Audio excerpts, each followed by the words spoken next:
जातिगत जनगणना सिर्फ पिछड़ी जातियों के लिए ही नहीं, तमाम जातियों के लिए बहुत ज़रूरी है। इस चीज़ को समझना बहुत ज़रूरी है। महिला आरक्षण की बात होती है, मैं खुद एक महिला हूँ, राजनीति में सक्रिय हूँ। मेरे पिताजी ने हमेशा मुझे आगे रखने का काम किया। उनको महिलाओं के खिलाफ समझा जाता था। मीडिया जो यहाँ पर आज के टाइम में एक संविधान का, हमारे देश का चौथा स्तंभ है, वो जिस तरह से उनको प्रोजेक्ट किया महिला विरोधी, वो महिला विरोधी नहीं थे। हमें जात की नहीं, जमात की बात करनी पड़ेगी। हम यहाँ पर केवल सिर्फ यादव, गुर्जर, जाट, कुशवा, कुर्मी, कोयरी, सिर्फ इनकी बात कर कर आगे नहीं बढ़ सकते। अगर हमें 2024 की लड़ाई लड़नी है और जीतनी है तो आर्थिक विषमता की महतारी सामाजिक विषमता है और सामाजिक विषमता की बेटी है आर्थिक विषमता, और वहीं से हमारे समाज का रास्ता निकल कर जाता है।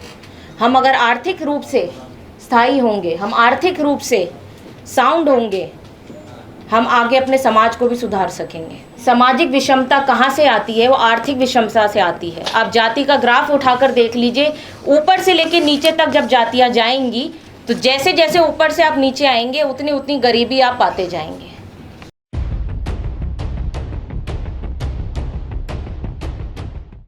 आज यहाँ सभा में उपस्थित हमारे माननीय न्यायाधीश ईश्वरिया जी, वीरेंद्र सिंह यादव जी, तमाम अतिथिगण, हमारे गार्जियंस,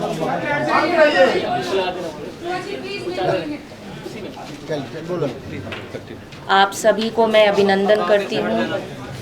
आप सब लोगों का धन्यवाद करती हूँ।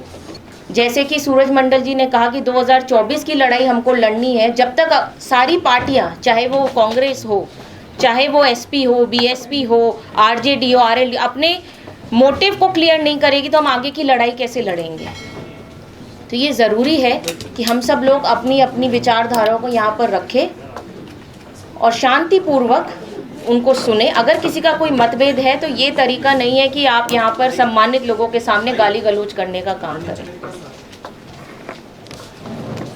आज हम यहाँ पर देख रहे हैं कि लोग यहाँ पर सोशल जस्टिस की बात कर रहे हैं। सोशल जस्टिस क्या है? सोशल जस्टिस का इतिहास क्या रहा है?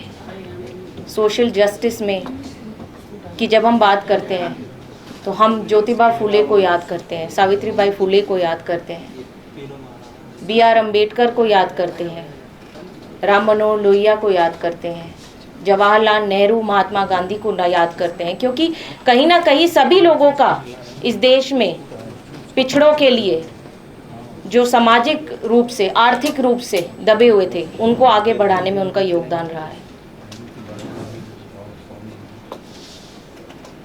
आर्थिक विषमता और सामाजिक विषमता, ये संविधान के दो पहिए हैं। डॉक्टर अनिल यादव जी ने जो मैंने सुना था बात कही, बिल्कुल सही कही कि जब तक हम लोग दोनों तरीके से इन दोनों पहलुओं को नहीं देखेंगे, दोनों तरफ से नहीं देखेंगे कि सामाजिक विषमता कहाँ से आती है, वो आर्थिक विषमता से आती है। आप जाति का ग्राफ उठाकर देख लीजिए, ऊपर से लेकर नीचे तक जब जातियाँ जाएंगी तो जैसे जैसे ऊपर से आप नीचे आएंगे उतनी उतनी गरीबी आप पाते जाएंगे। क्यों कोई अमीर आदमी, क्यों कोई बड़ी जाति का आदमी, ऊंची जाति का आदमी इसकी बात नहीं करता है? क्यों वो आरक्षण की बात नहीं करता है? क्यों वो अपनी गरीबी की बात नहीं करता है? उसका कारण सिर्फ यही है कि वो सामाजिक रूप से सक्षम है। तो हमको ये भूलना नहीं चाहिए कि सामाजिक विषमता और आर्थिक विषमता माँ बेटी है। आर्थिक विषमता की महतारी सामाजिक विषमता है और सामाजिक विषमता की बेटी है आर्थिक विषमता, और वहीं से हमारे समाज का रास्ता निकल कर जाता है। हम अगर आर्थिक रूप से स्थायी होंगे, हम आर्थिक रूप से साउंड होंगे, हम आगे अपने समाज को भी सुधार सकेंगे। आज जब हम देखते हैं हमारे सरकार में, सरकारी नौकरियों में लगभग 32 लाख जो सरकारी पदों पर लोग हैं, उसमें से आप लगभग अनुमान लगा लीजिए 7 लाख लोग ओबीसी समाज से आते, केवल 7 लाख, 32 लाख में से 7 लाख, और उन 7 लाख में से भी 6 लाख लोग ऐसे हैं जो सी कैटेगरी में आते हैं। तो ये हमारे समाज को सोचना होगा कि हमें किस दिशा में अपने आप को लेकर जाना है। जहाँ हम देखते हैं कि हमारी सरकार, जो आज की स्थायी सरकार है, उसमें कैबिनेट सेक्रेटरीज और जो मंत्रियों के साथ जो आप देखेंगे पद पर लोग बैठे हैं, उसमें 0 लोग, 0 हैं जो ओबीसी समाज से आते हैं। ऐसा नहीं है कि हमारे समाज में कमी है, हमारे समाज में ऐसे लोग नहीं हैं जो आगे जा सकते हैं। हम लोगों को गोलबंद होना पड़ेगा, हमें जात की नहीं जमात की बात करनी पड़ेगी। हम यहाँ पर केवल सिर्फ यादव, गुर्जर, जाट, कुशवा, कुर्मी, कोयरी सिर्फ इनकी बात कर कर आगे नहीं बढ़ सकते अगर हमें 2024 की लड़ाई लड़नी है और जीतनी है। तो जैसा भी अंधकार में हम लड़ाई लड़ने की सोच रहे भी है, जैसे उन्होंने कहा कि क्या सिर्फ ये कांग्रेस का एजेंडा है, भाई साहब मैं आपको ये बताना चाहूंगी कि अंधेरे में जब एक जुगनू भी चमकता है तो वो लड़ाई को लड़ लेता है और उजाला कर लेता है। तो कांग्रेस पार्टी आज के अंधेरे में अगर एक जुगनू की भूमिका भी निभा रही है तो उसमें कोई नुकसान नहीं है, क्योंकि हम 2024 का रास्ता तय कर रहे हैं। हम यहाँ पर अंधकार मिटाने की बात कर रहे हैं, उसमें आप और हमारे दिए को बुझाने का काम ना करें, मैं आपसे यह उम्मीद करती हूँ। यहाँ पर जितने भी लोग हैं मेरे से ज़्यादा सामाजिक न्याय की अपनी नॉलेज रखते हैं, उन्होंने पढ़ा है बड़े बड़े विद्वानों को। मैंने तो सिर्फ अपने पिताजी को पढ़ा है, सुना है, देखा है, और जिस तरह से उन्होंने अपना जीवन व्यतीत करा है और उन्होंने जिस तरह से पिछड़ी जो कौमें हैं, चाहे वो आदिवासी हैं चाहे वो दलित हैं, उनके लिए काम किया है, वही काम करने की मैं प्रेरणा रखती हूँ। चाहे वो मंडल कमीशन लागू करवाना हो, रातों रात जिस तरह वीपी सिंह जी का उन दिनों RAX पे फ़ोन आते थे, मेरे पिताजी कैबिनेट मिनिस्टर थे, फ़ोन आना हो कि शरद जी मंडल कमीशन हम लागू करेंगे।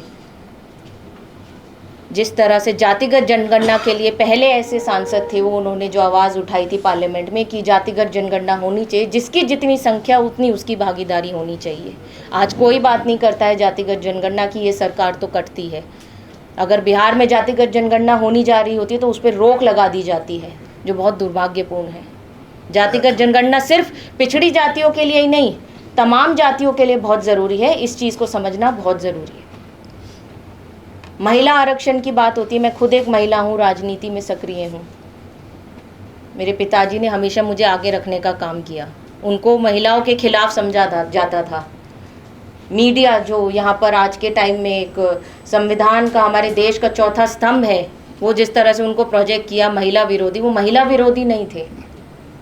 वो ये बात कहते थे कि आप हमारे समाज की महिलाओं को, पिछड़ी समाज की महिलाओं को भी लाने का काम करिए, कोटे के अंदर कोटा देने का काम करिए, जो कि बहुत ज़रूरी है। हमारी जैसी औरतें जब सदन में जाएंगी, हमारे समाज की आवाज़ उठाएंगी, तभी हमारा समाज प्रबल होगा।